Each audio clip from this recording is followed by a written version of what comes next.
रुको, स्क्रॉल मत करो, क्योंकि इस बार सवाल सिर्फ युद्ध का नहीं है। इस बार सवाल है, अगर ये युद्ध हुआ तो जीत किसकी होगी और हार किसकी? क्या ईरान टिक पाएगा? क्या अमेरिका सब पर भारी पड़ेगा?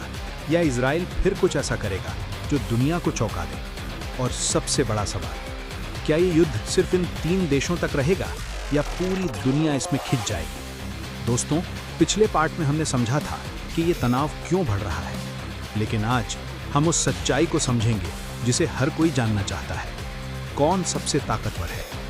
सबसे पहले बात करते हैं अमेरिका की। अमेरिका दुनिया की सबसे बड़ी ताकतों में से एक। उसके पास दुनिया की सबसे एडवांस्ड सेना है, हजारों fighter jets, advanced missile system और सबसे खतरनाक उसकी टेक्नोलॉजी। अमेरिका की ताकत सिर्फ हथियारों में नहीं है, बल्कि उसकी प्लानिंग, उसकी स्ट्रैटेजी और उसके ग्लोबल नेटवर्क में है। दुनिया के कई देश उसके साथ हैं, जिसका मतलब अगर युद्ध होता है तो अमेरिका अकेला नहीं होगा। अब बात करते हैं इजराइल की। इजराइल छोटा देश जरूर है, लेकिन उसकी ताकत को कभी कम मत समझो। उसके पास दुनिया की सबसे एडवांस्ड डिफेंस टेक्नोलॉजी है, जैसे मिसाइल रोकने वाला सिस्टम, खुफिया एजेंसी और तेजी से हमला करने की क्षमता।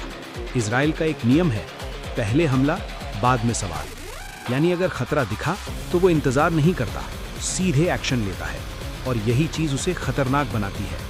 अब बात करते हैं ईरान की। ईरान को लोग कम आंकते हैं, लेकिन असलियत कुछ और है। उसके पास बड़ी संख्या में मिसाइल हैं, ड्रोन टेक्नोलॉजी है और सबसे बड़ी बात, उसका नेटवर्क। ईरान सीधे नहीं बल्कि कई जगहों से जवाब देता है। यानी अगर युद्ध हुआ तो लड़ाई सिर्फ एक जगह नहीं होगी, कई जगहों पर एक साथ असर दिख सकता है। अब असली सवाल, तीनों में सबसे ताकतवर कौन? अगर सीधी बात करें तो अमेरिका सबसे ताकतवर दिखता है, लेकिन युद्ध सिर्फ ताकत से नहीं जीता जाता।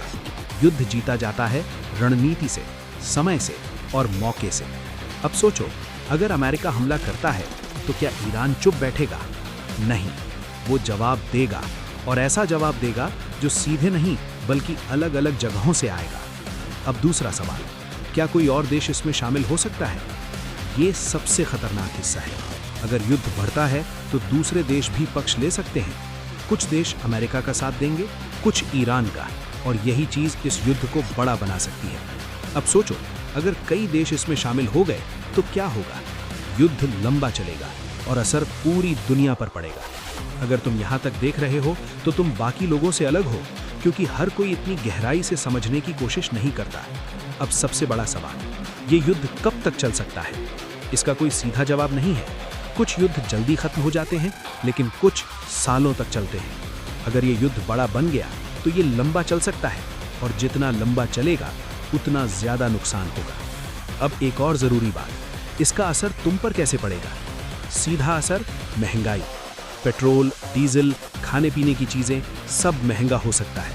और अगर स्थिति ज्यादा खराब हुई तो नौकरी, बिजनेस, सब पर असर पड़ेगा।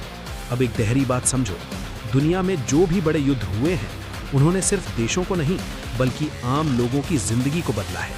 अब सवाल, क्या हमें डरना चाहिए? नहीं, हमें समझना चाहिए, तैयार रहना चाहिए और सही जानकारी रखनी चाहिए। अब सोचो, अगर तुम पहले से तैयार हो तो तुम इस स्थिति में भी खुद को संभाल सकते हो, लेकिन अगर तुमने ध्यान नहीं दिया तो छोटी सी समस्या भी बड़ी बन सकती है। अब मैं तुमसे पूछता हूं, अगर ऐसा युद्ध होता है तो तुम्हारे हिसाब से कौन जीतेगा? अमेरिका, ईरान या इजराइल? नीचे कमेंट में जरूर बताना, मैं हर कमेंट पढ़ता हूं। अगर तुम्हें ऐसी सच्ची और जरूरी जानकारी चाहिए जो तुम्हें आगे के समय के लिए तैयार करे, तो चैनल को अभी सब्सक्राइब कर लो, क्योंकि यहां तुम्हें वो सच्चाई मिलेगी जो हर कोई नहीं बताता।